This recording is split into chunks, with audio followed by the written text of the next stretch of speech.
Forgot. Yeah. Okay. So I was thanking everyone. So thank you everyone for joining the third of the seminar series of the Fall Displacement Hazard Lab of the Fall 2S HA group. Today we are delighted to have with us as a speaker Francesca Ferrario, Maria Francesca Ferrario, who is also a co-leader of the lab. Francesca is, I know most of you know Francesca.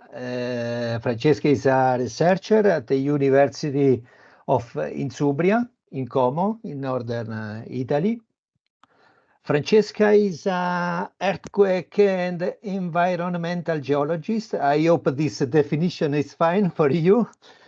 The research of Francesca is mostly focused on the reconstruction of late quaternary landscape evolution for mitigation of natural hazards, including earthquake hazard, subsidence hazard, flooding hazards.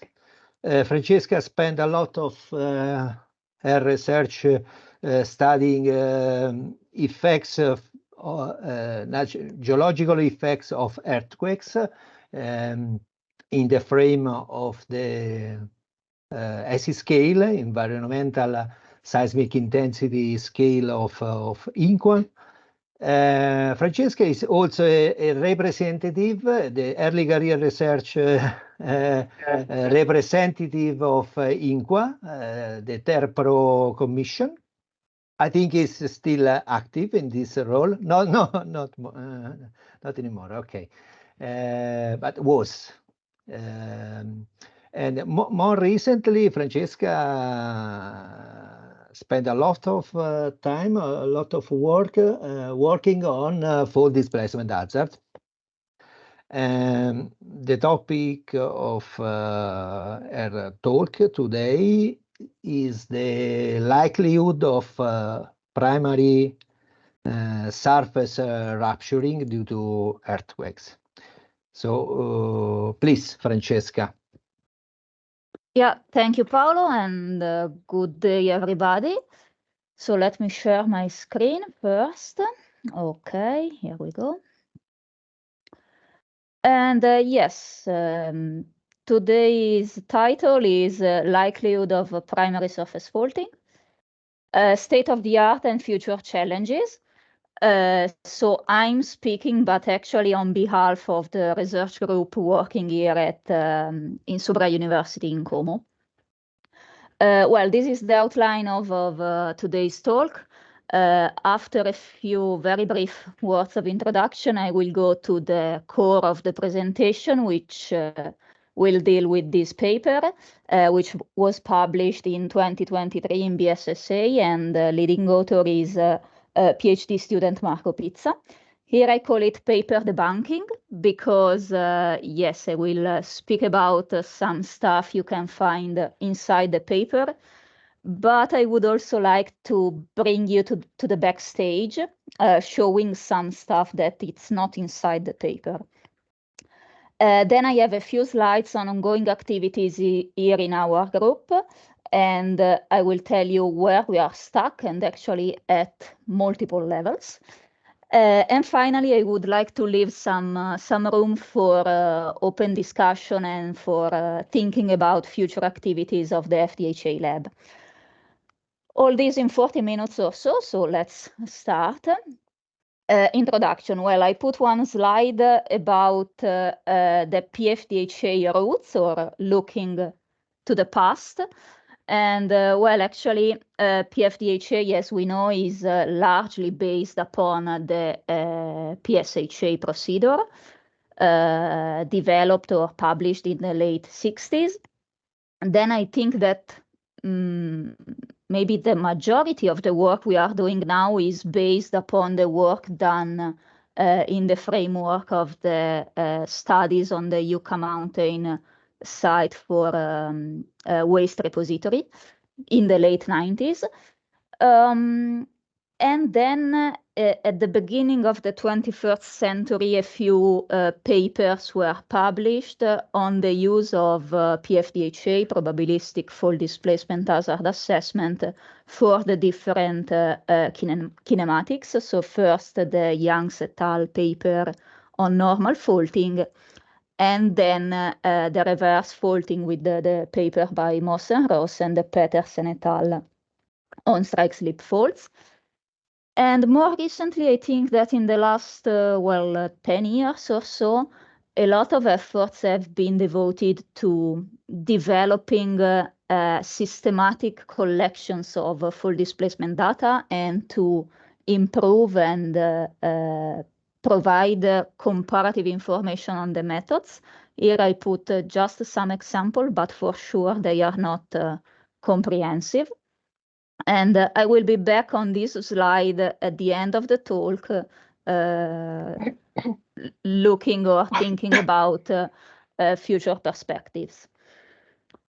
So let's go to the main topic of the presentation, which is likelihood. And when we speak about likelihood, we can ask ourselves a lot of questions. One could be, which is the likelihood of having less participants to the meeting if we change the date at the short notice? And that's an unwanted experiment that we are doing right now. And what if we put the new date in concomitance with a big name speaking about a big earthquake occurred recently? I don't know if you know, but right now also Ross Stein is speaking about the earthquake in Japan, occurred 1 month ago. But well, out of joking, I want to apologize for this change in date, and I just want to say that I'm losing control over my agenda. But anyway, let's come to the topic of the presentation. So when we speak about likelihood, we need data, we need observation, at least if we are dealing with the data-driven approaches, like the study I will present now. So one question more related to our interest could be if a magnitude 6 earthquake will rupture the surface or not. So will generate primary surface faulting or not. And we all know that the answer is who knows, because some events of magnitude 6 rupture the surface and many others not. Or what about a magnitude 7, or more broadly, which is the likelihood of surface faulting as a function of magnitude? And that's where this type of curves gets into the room. So why it is important to study or to ask ourselves this kind of questions? Well, because the answer may have hazard implications, especially for high-risk facilities or distributive infrastructures. And if we are open-minded, our research maybe can go and can better inform land planning, for instance, by providing setbacks or avoidance zones, or by informing building codes. Well, I think that most of the people listening to me right now already have seen this big equation, which is the general framework for probabilistic fold displacement hazard. And as I mentioned before, the method is largely based on probabilistic seismic assessment as a seismic hazard assessment.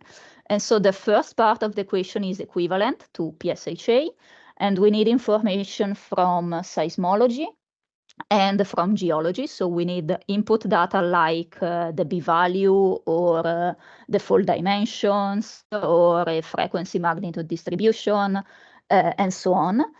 While the second part of the equation is where PFDHA gets different, because this term in the square brackets can be split into two components, which are a rupture probability model and a fault displacement model. So the rupture probability tells us something about the likelihood of surface faulting, and in terms of yes or no, while the fold displacement model tells us the amount of expected displacement, so it's measured in meters or centimeters. And today I'm lucky enough because I will deal only with this term in the red circle, which makes things easier from the mathematical point of view. Anyway, the output of the entire procedure is an hazard curve, so an equation or a curve that tells us the annual probability of exceeding a given displacement level. Generally, the curves have a plateau, a flat region here for low displacement and higher probability of exceedance. And then the probability gets lower and lower when we increase the displacement. The point I want to make here is that the probability of slip of surface faulting as a function of magnitude is able to shift, to move the curve up or down, and so that's why it is important to be studied. Well, about 1.5 years ago, or something like that, when we started this project here at the Insubria University, the first step was to realize a survey of existing equations. And we were able to find different models, which are summarized here in the table. And I want to stress that every author used a different data set, maybe with different constraints, with a different magnitude range or time interval of the earthquakes. And someone considered the global events for every kind of kinematics, others instead focused on more regional data set, like Pezzopan and Dawson only normal faulting in the US, or there is work by Takao only on Japanese earthquake.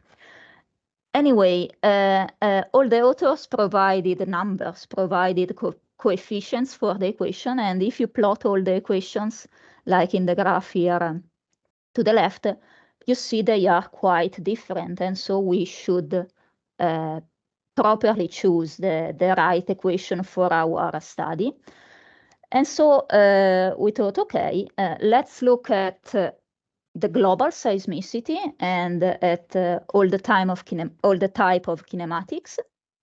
And since the reference equation was developed on a data set that ended in 1992, we thought to look at more recent seismicity.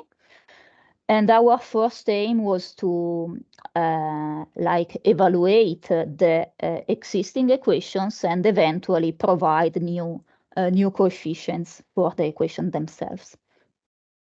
And so the first step after the literature survey was to build our dataset. And we decided to start from a seismic catalog, the one developed by the International Seismological Commission. And we put some numerical thresholds in terms of magnitude, depth, position of the epicenter, and the time interval. So this is a choice by ourselves. It's a user choice. And we put this number to have a reasonable list of events, so not too few and not too many. And we got the 915 earthquakes that you can see in the map.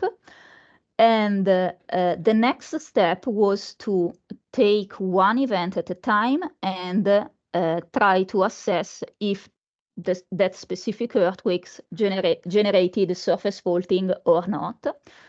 So at the very beginning, we were very naive, and we thought, okay, let's put a label yes or no to each event. But we soon realized that we had to add 2 additional categories, which are debated faulting. So if different authors say different things, we could not decide. And so that's the debated category. And if no one says nothing, we couldn't say nothing as well. And this is the so-called no information category. But let's go to the backstage. Why starting from a seismic catalog? Because this is a choice or a decision different from all the previous compilations. And we decided to start from a seismic catalog because we wanted to equally sample the global seismicity, not introducing a geographic bias due to our knowledge or our unknown. I mean, we probably are familiar with the Italian earthquakes, but what about other regions? We didn't want to introduce such bias in sampling. And also we wanted to avoid the overrepresentation of strong earthquakes. I mean, if you go on Google and ask, hey, Google, tell me a list of earthquakes that generated or not surface faulting, probably the stronger or the most studied earthquakes would pop up more frequently. So we wanted to avoid this bias in sampling. And here in the graph in the bottom right, I put the frequency magnitude distribution of our original data set, which I think it's quite, I mean, we were okay with this distribution. So the next step was to take one event at a time and to assess or stick a label saying if the event generated surface faulting or not. And we come up with this workflow, which is a little bit complicated, but I will show examples to explain our reasoning. But basically, the workflow is different if we have a single event or if we have a seismic sequence. So let's explain with examples, which I think it's simpler. Well, for instance, we are here in Korea. We have one event here in our data set, this black pentagon. This is an earthquake occurred in 2016, magnitude 5.5, and the closer events in our data set are more than 300 kilometers apart. So in our reasoning, this is a single event.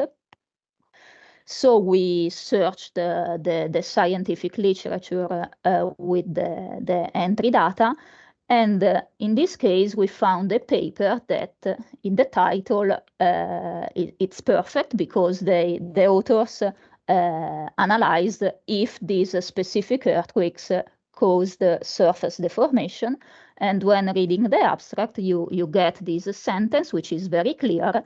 So the results indicate that no surface deformation occurred due to this earthquake. And so we were confident enough in saying, okay, this event is a no rupture for us. Well, this is a very lucky example. Not all the earthquakes were that easy, but the reasoning, I hope it's clear. And single event is the easiest possibility among our choices. So let's look at seismic sequences. For instance, oh, sorry, I didn't put the coordinates here, but we are in China. And these are 4 events that are about 20 kilometers apart or so, which occurred in 3 days in 2009. And so in our reasoning, this is a sequence. We again looked for scientific literature and we found a paper investigating the sequence.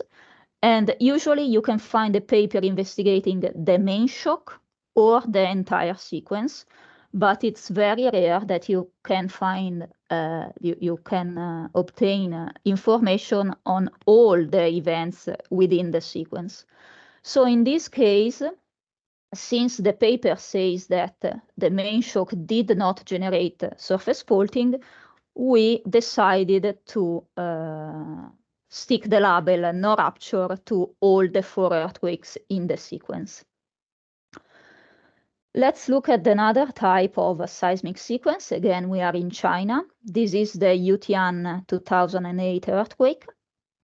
And there is, I think, I don't recall if it's a foreshock or an aftershock, but these 2 events are 1 hour apart. And of course, you will not find a paper dealing with the main shock and another paper dealing with the before or aftershock. So there is here extensive. I'm not sure if it's okay. So if you have a problem with looking at my slides, just say it loud again, and I will have a look.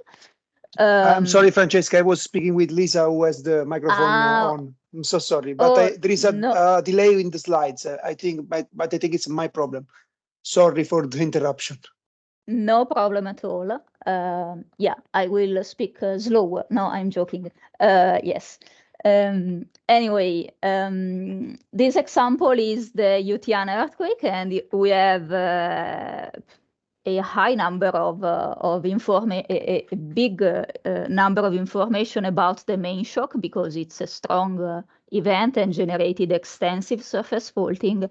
And so we were confident enough in labeling the main shock as yes faulting, but we have no information about the smaller event, which is a magnitude 6.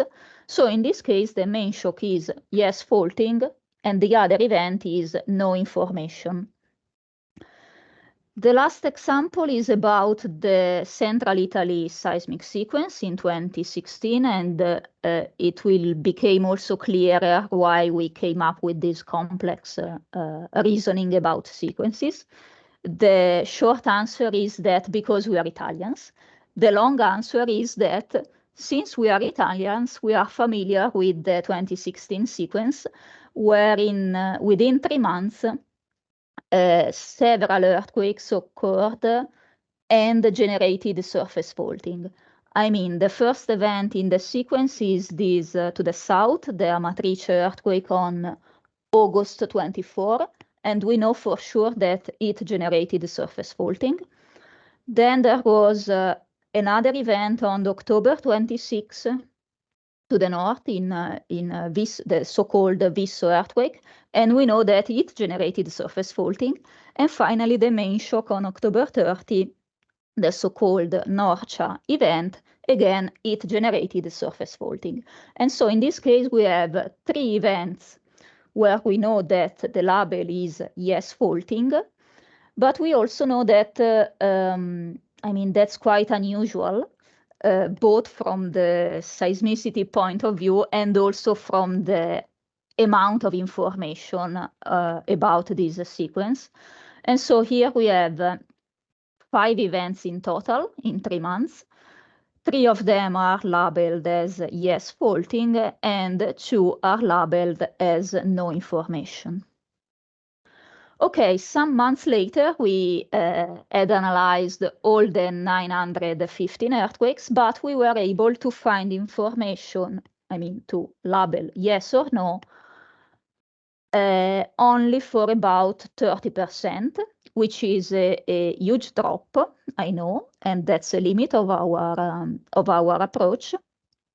But if we look at the distribution, this is the cumulative distribution of the yes faulting and no faulting category, we see that smaller magnitude have higher numbers, and so we were quite happy about that.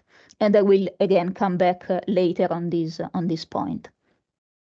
So the next step was to, I mean, we have a big spreadsheet with date, magnitude, and yes faulting or no faulting. We categorized, or we divided the events in bins of 0.1 magnitude, and for each bin we calculated the probability with this very simple equation, and then we fit an empirical curve which has this functional form, which is the one used by all the previous authors. And so we obtained this kind of results. So the red dots, small dots, are the probability for each magnitude bin. The red lines are the equations obtained by fitting this functional form. And in black, you see the previous equations in the literature. And also you can see here in the top left the all types, so the entire data set, while in the other panels you have normal, reverse, and strike slip faulting. And overall we see that, we were quite happy because the pattern is the same. The values are somehow similar, but we notice a difference, especially in all type and reverse, where our new equations are lower than the previous equations. I will spend one word more about panel B on normal faulting, because here you see 3 black lines, which means that in the literature there are 3 equations with different coefficients.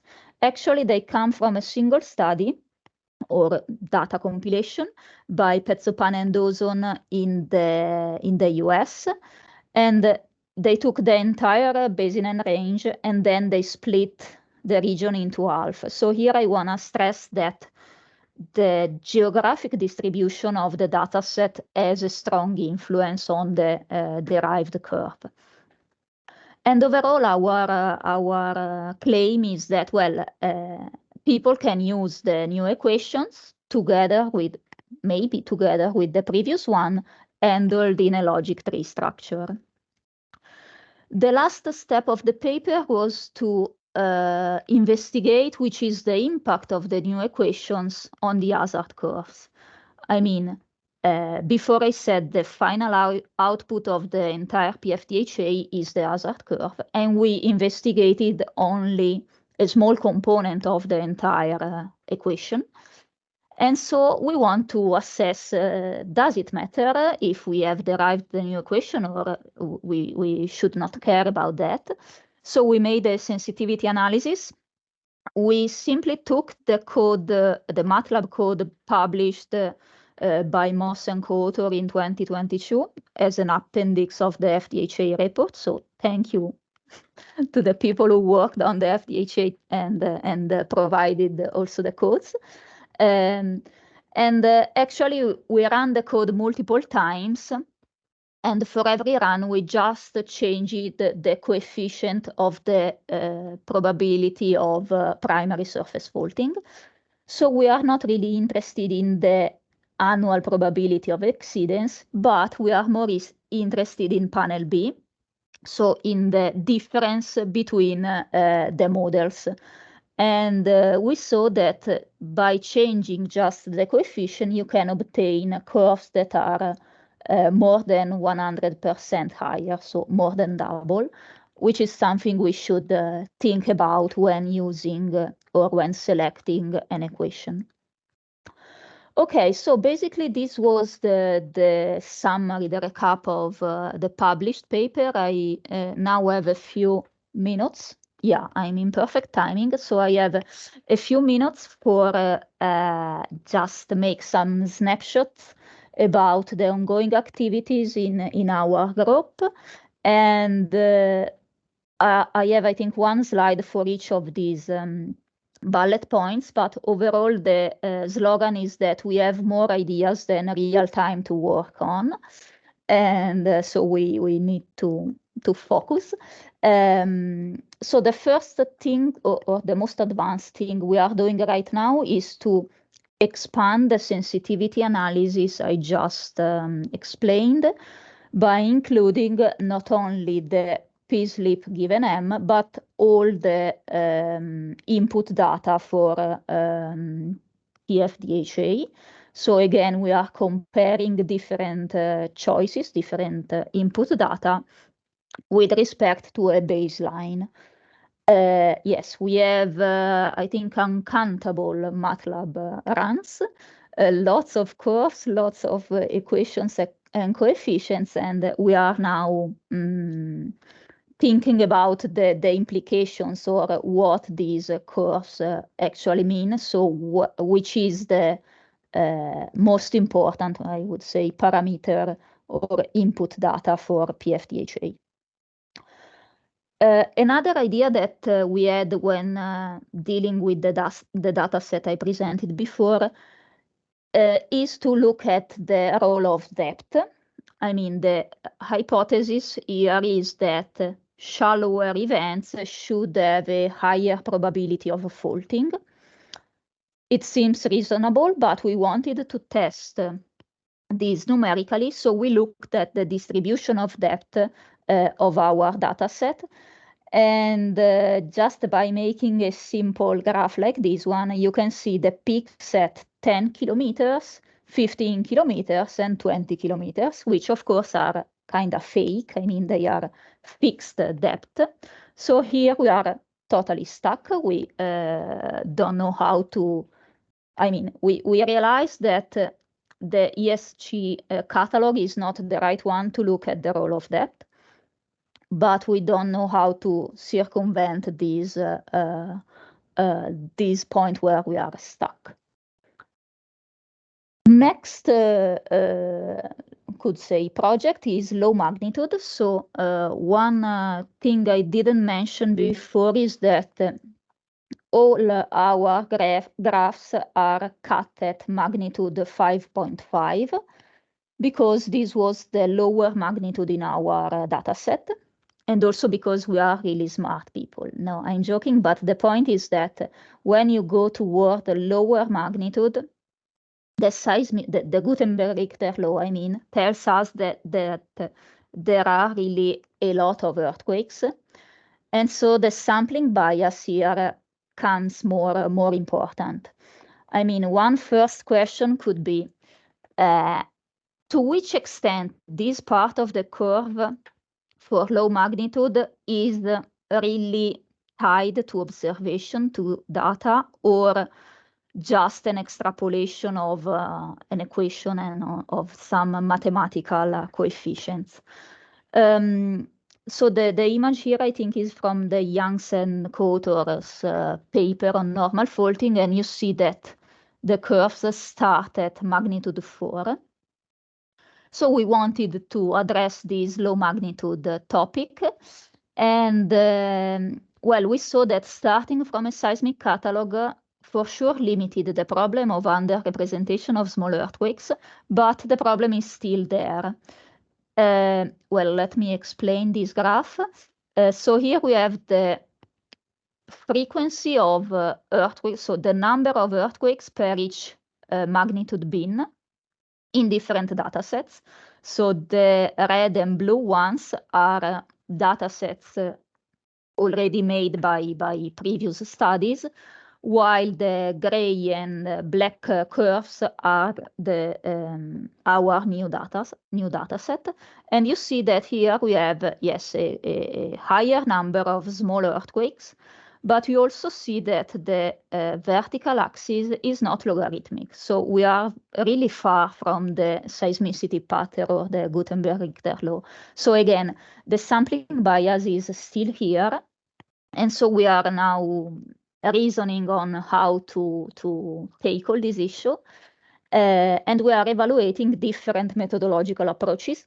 So one could be simply the extrapolation of the curve, because we have an equation and we can just go outside the data set and just draw the line toward the lower magnitude. It's not really intelligent, this choice, but it can be done. Another option is to be really aggressive, and this is the last point of the text here. So to make a list of earthquakes with low magnitude and with the surface faulting, so yes faulting, and to impose no rupture to all the rest, to all the remaining events. And in this way, we obtain the gray line here, which is enlarged here. So basically, actually, we are exploring different methodological choices. And what we will try to assess is the impact, or again, the influence on the resulting hazard curve. We are not really working on this project right now because it's simply in queue beneath other projects. And the last project I want to mention here is about volcanic regions. So in our group, we are so lucky to have a member who lives at the foothills of Mount Etna. And in our opinion, the earthquakes in volcanic regions are underrepresented in like in SURE or in the FDHA datasets. And actually, on Mount Etna, we have very good surface faulting data for at least 2 recent earthquakes occurred in 2018 and 2002. So here the first step would be to look again at the data and to put them in a format that, for instance, can be added to the SURE database, and then compare with earthquakes, let's say tectonic, or at least in non-volcanic regions, and see what happens. Again, also this project is in queue.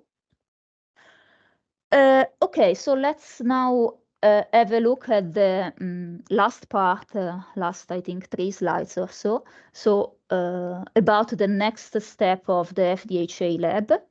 Again, let's look back and, well, in January 2023, so 1 year ago, during the 6th Fall to SHA meeting in Chieti, the idea to create the FDHA lab was put on the table. I was surprised of being asked to be part of the leading team, but anyway, a few months later in June, we had the kickoff meeting, and since then, this is the 3rd talk, online talk of the FDHA lab. So let's celebrate the small accomplishment. The FDHA lab turns 8 months. We have not killed each other so far, and that's a good starting point. And I think we are not a big group, but we are really interested in the topic. And so I think there is good opportunities to develop lots of works. And okay, let's go back again to the first slide with the FDHA key steps in history, I would say. I put also some key steps in my life, but I think everyone can think about themselves. And so the question is, here is, what in 30 years? So about myself, it's quite easy, I think, because the Simpson crazy cat lady could be a good approximation. But what about PFDHA? And here I think that our group has for sure the skills, maybe also the duty of identifying the topics that should be investigated more, and where we should put more efforts. So broadly, we can think about the different approaches that are used in PFDHA or more broadly in science. So knowledge-based, data-driven, and physically based approaches. Each of them has positive sides and negative sides. Personally, I'm more familiar with the data-driven approach, but I want to explore also the other, of course. And the point here is that nature, or at least one of the points I want to make, is that nature every time surprises us. Here there is a non-comprehensive list of earthquakes that surprised myself for many, many different regions. So I think the data gap is kind of never-ending, because earthquakes will occur again in the future, and we will go there and study them and be surprised again. So just to finalize, I want to, open the discussion, thinking about on which topics we could focus in the next weeks, months, maybe years. So for instance, does it exist a formulary for PFDHA? A few days ago, I was looking again at the Mark Sterling paper on the different equations to relate magnitude and surface faulting parameters like length or so on. And I'm not sure it exists a similar stuff for PFDHA. So maybe is it something we could work on, or maybe I'm not sure that the IAEA project here will deal with this information. And other points that were already put on the table in the kickoff meeting and in the previous talks were the role of geology, the structural complexity, both along strike on the principal faults and in terms of distributed faulting, and uncertainty associated with PFDHA. So, as I said, I would like to open here the discussion. Of course, if you have any question, I can try to answer. So that's all from my side. Thank you for your attention, and really I would like to have feedbacks from the FDHA participants to start thinking about the future. I'm not sure someone is still there, because okay, there is still people, so that's great. Thanks, Francesca. First, can you go back to your last slide? I didn't understand what you mean by formulary. The formulary on PFDHA. So I mean, in our of the project I mentioned, we are ongoing. We are doing right now here. We had to look at the different equations. I would have a better slide.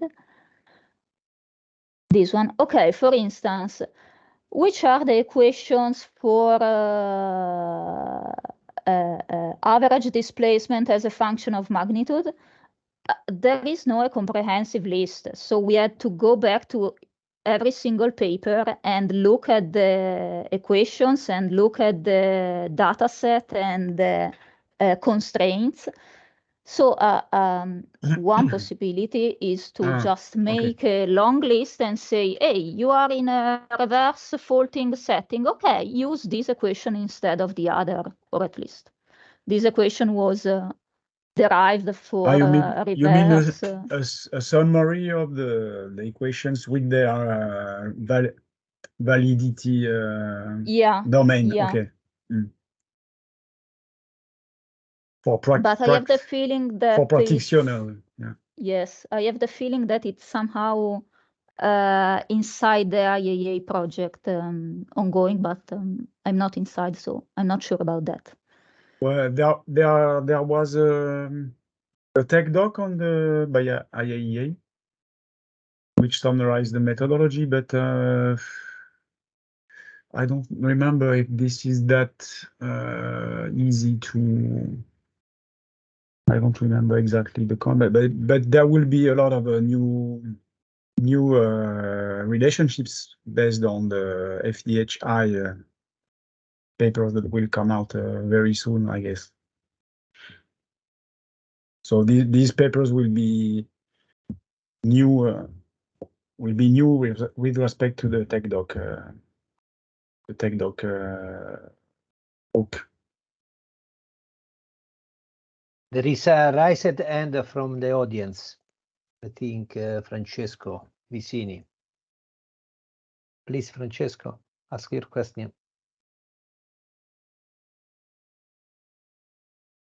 It was a fake. Was it a mistake? It was a fake. Okay. Is there any question, Francesca, for the talk and the ideas for the? I have one comment, maybe just if Please, we Stefan. go back to the low magnitude issue that you mentioned as the possible way to explore. I think maybe it's also related to the depth problem, because the low magnitude events are very sensitive in terms of probability of having surface structure to the depth. So this is maybe something to explore together. Well, I don't know how, but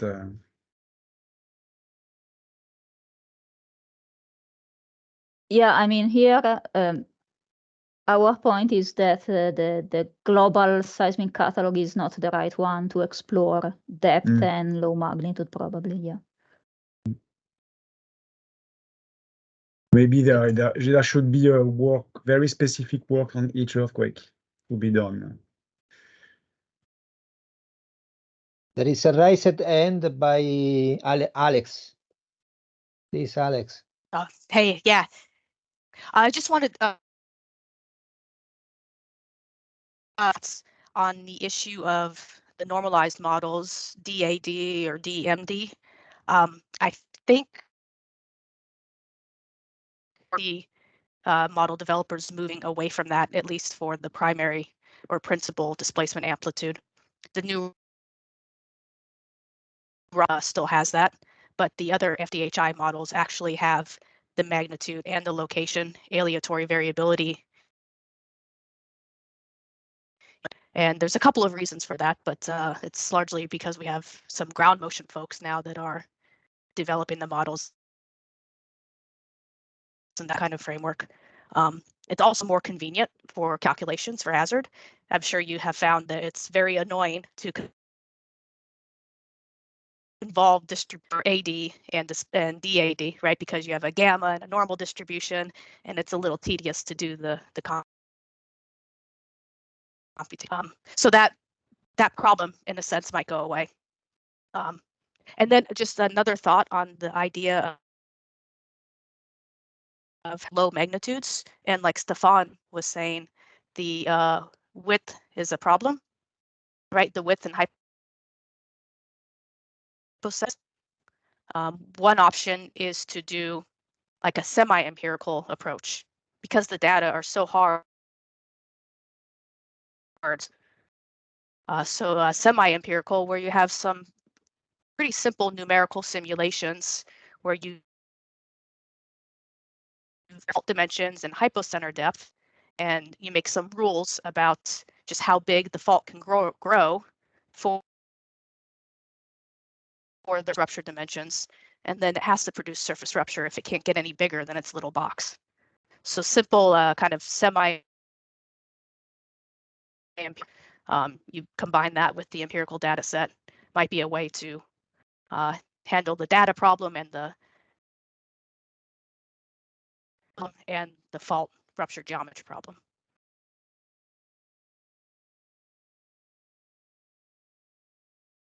The connection was discontinuous. I don't know if it is my problem or not, but I think I've understood the point by Alex. The connection sorry. Actually, was a I bit was having some trouble discontinuous as well. Maybe it's on my end. It might be on my end. Oh, I think there is. we I think for low magnitude there is a work going on with the PhD by Lisa Mammarella in collaboration with Steve Thompson, combining using an analytical approach. I think it's the same you are talking about. So simulate the rupture also in the low magnitude category and a shallow depth, because the rupture is free to go along the fault plane. So it's maybe Lisa can show us some results in the next months. We hope. But Lisa is here, so she can answer maybe to this question. Yeah. Yes, I'm here, but I also have the same problem with the line. I didn't get the answer. Sorry.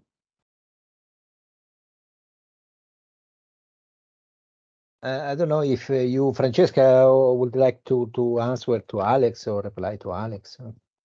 Well, I think, yeah, the suggestion of approach other than empirical is a good one, because with the empirical, really, we need to be really aggressive in imposing no rupture to a lot of events, or we have to deal with the sampling bias. And well, in Italian is the blanket is short. I don't know if it's also an English adage. The point is that we have to make choices, and this make the results probably not so comparable with previous studies. Yeah. I have a question for you, Francesca. Probably I know the answer, but So but it's a no, test. it's on your work. But did you try to overlap with the paper with the same time interval? Go back? Why from 1992 on, and not go back in order to overlap with previous work? Did you try? We have not tried actually, but one point is that when you go back in time, you have much more no information. And so the number of no info gets bigger and bigger. But yeah, one possibility is to extend back in time. Sure, that's possible. And we just thought that 900 were enough for the first attempt, but we can go back for sure. And I also contacted both Wells and Coppersmith, and they were not able to come up with their own data set because it got lost probably. But it could be another option for future studies, yes.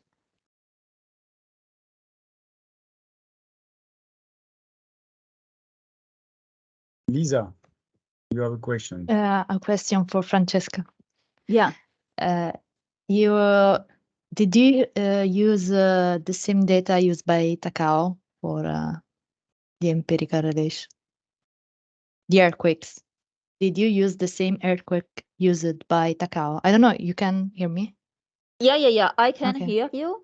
I mean, by Takao, we took the coefficients, so the numbers, let's say, but not look actually at the data. So if the earthquakes by Takao are in the ESC, I will share it again and the screen, and I don't recall in my memory, so that's why I'm getting older. Okay, so Takao has a much wider time interval because their events occurred from 1885 till 2008, while we have events much more recent. So probably the very few earthquakes in Japan that we have are overlapping with Takao, but not with the entire data set. So you do this comparison? No, I didn't try. Oh, okay. And another question. Yeah. Sorry. You use only earthquake with a depth lower than 20 kilometers. Yes, Okay. shallower than 20, yeah. Very shallow. And only onshore. So you are not doing a division using continental or oceanic, and you lost the oceanic earthquakes. You are using only onshore data. And okay. The because I'm trying here... to make a comparison with your result, and so I want to be sure. Okay.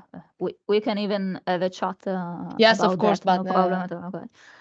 No, I mean, we didn't go for the oceanic because unless you took a rover and go down like they did a few weeks ago and look at the Tohoku, I mean, how can you assess if an earthquake along the subduction zone, let's say, did rupture or not the surface? I mean, they are. We cut it at the very beginning, but I think with our reasoning, they would be most of them no information. Yes, I understand. Thank you. I have a question related to that one, Francesca. Can you go back to your map? Oh, sorry. Yes. Yeah, because I was just wondering, maybe you said that, but I didn't capture. But all the earthquakes that which epicenters are located onshore, but very close to the shoreline in the subduction area. Did you check that there were not subduction events? Yeah, so I mean, we have some, I don't know how many, but we have, for instance, here in the South America, in Mexico and South America, we have subduction events whose epicenter is onshore. So they are inside our data set, but actually we did not categorize them. They are just reverse in our opinion. So the reverse category is a mixing of, Australia with subduction, and we didn't attempt to divide much better the reverse category. Yeah. So is that possible that you have some interface subduction events because of a very shallow interface when you are? Yes. So it can be the reason because your curve is lower than the Moss and Ross, for example. Can be this. I think I mean, it could be, but I think the major reason is our choices about seismic sequence. So if you have a big reverse earthquake, I don't know, the Gorka event, who have no surface faulting, in our dataset there are, I don't know, like 20 or 10 aftershock and foreshock. And with our reasoning, they are all no rupture because the main shock and no one said there is rupturing. I think this has a much more relevance than the subduction interface data points. I don't know. Just it can be useful. For example, try to in a declustered catalog, or I don't know. Yes. I mean, we thought about that, and if you decluster, you get a bigger sampling bias for a lower magnitude. And I forgot. I was thinking about something else, which I forgot. Sorry. No, I don't remember. Okay. The other point is that we tried to derive region-specific equations, but the data set is not enough. I mean, let's go back here. For instance, in the US, Petsupan and Ozone has 100 events in one region, or Takao has 100 events in Japan. Our data set is not this kind, because if you want this number, you have to go back and to have 100 years of earthquakes in a smaller region. Okay, thanks.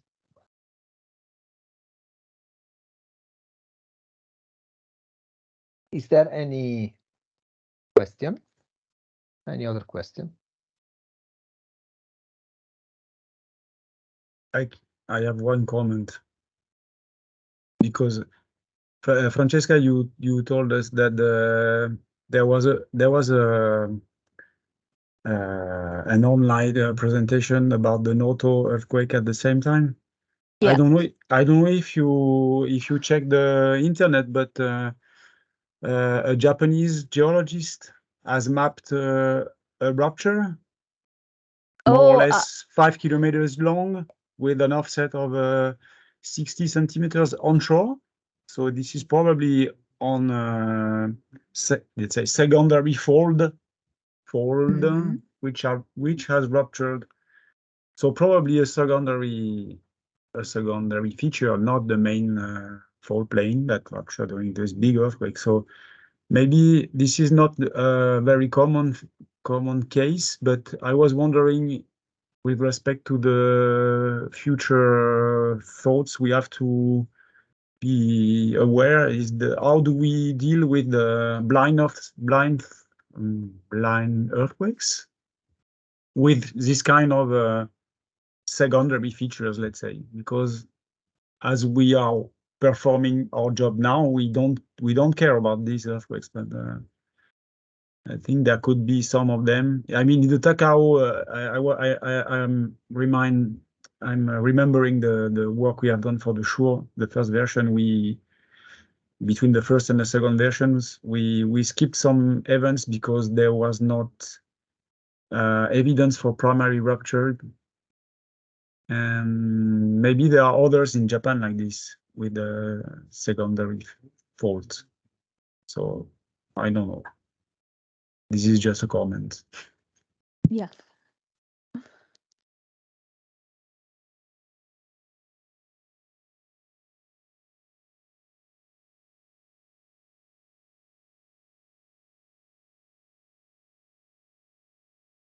On the other questions, maybe?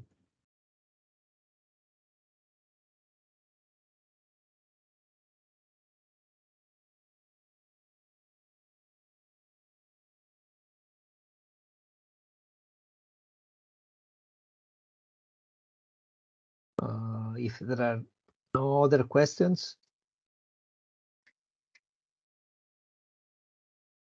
I think we can close. We can close. Yes, Francesca raised several ideas and topics to be developed within the lab. But we are still not ready to start with a case study or a specific work, but we started to discuss, and I think this could be a good idea to continue with this seminar series.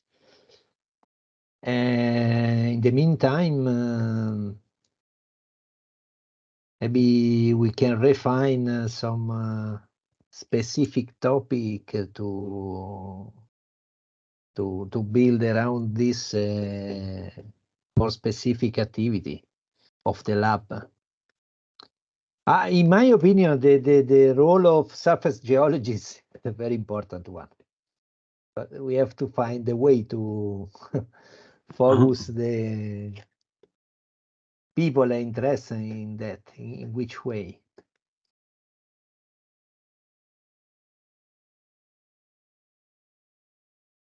But I don't have an idea now. Yeah, but we can start thinking about, and also if other people, if people other than myself, Paolo and Stefan, wants to put on the table ideas, we of course we can discuss and think about that. Yeah. But I think it's important to continue meet together in this small group in order to exchange our work and continue to be in touch. So probably we will organize another talk in the next couple of months. We have a number of people interested in doing a talk. We can ask them if they can have a talk. And then we can reconvene with another talk. Yeah, definitely.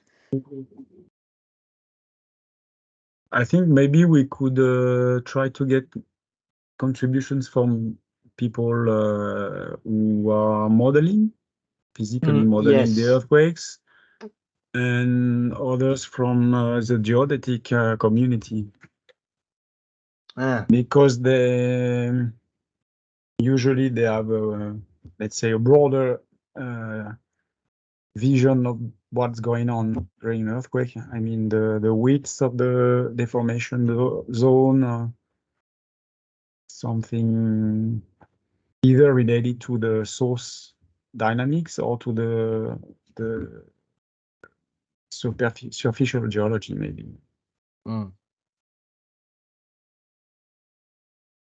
Okay. Do you have in mind someone in particular, or it's no, not. But we can think about. Yes. Okay.